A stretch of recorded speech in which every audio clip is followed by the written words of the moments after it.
ప్రశాంతతని పాడు చేయగలిగినవేవి? కామము, క్రోధము. అయితే ఈ రెండు లేకుండా ఉండడం ఎలా కుదురుతుంది అంటే, ఎంతసేపు అవి నిన్ను పట్టేసుకోవడం కాదు, నువ్వు పట్టుకుని వదిలేసే స్థితి నువ్వు తెచ్చుకోగలగాలి. నేను ఎంతసేపు కావాలంటే అంతసేపే కోపం నా దగ్గర ఉండాలి. నేను వదిలేయాలనుకున్నప్పుడు కోపం హరి ఓ అంటే అక్కడతో అది వదిలేసి మళ్ళీ మామూలు అయిపోతుంది. అలా ప్రయత్నం చేసి సాధించగలిగితే నీ ప్రశాంతత చెల్లి. నువ్వు ఎప్పుడూ ప్రశాంతత ఎందు ఉంటావు. లేకపోతే ఏమవుతుందంటే అది నీ రూపాన్ని మార్చేస్తుంది. ఆ ప్రశాంతంగా ఉందామనుకున్నవాడు ఉండగలడన్న నమ్మకం ఉండదు. ఆ ప్రశాంతత చెడిపోయిందనుకోండి, ఉద్రేకం పెరిగిపోయిందనుకోండి, అదే రాక్షసత్వానికి కారణమైపోతుంది.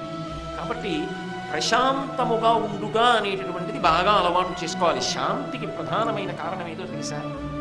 శాంతికి ప్రధాన కారణం ఈశ్వర భక్తి. ఈశ్వర భక్తి శాంతికి కారణం.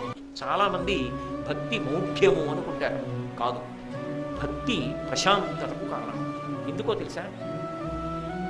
మీరు ఒక్క రూపాయి సంపాదించలేదు, మీ భవిష్యత్తు గురించి మీకు బెంగలేదా అని ఒక వ్యక్తి అడిగాడు అనుకోండి, ఆయన ధైర్యం ఏమిటో తెలుసా? భవిష్యత్తులో లక్షలు ఖర్చు పెట్టవలసిన అవసరం నాకు ఈశ్వరుడు ఇవ్వడు, నేను ఆయన్ని నమ్ముకు బ్రతుకుతున్నాను. ఒకవేళ అవసరమైతే ఆయన వస్తువుకి కావలసినది ఆయన సమకూర్చున్నాడు.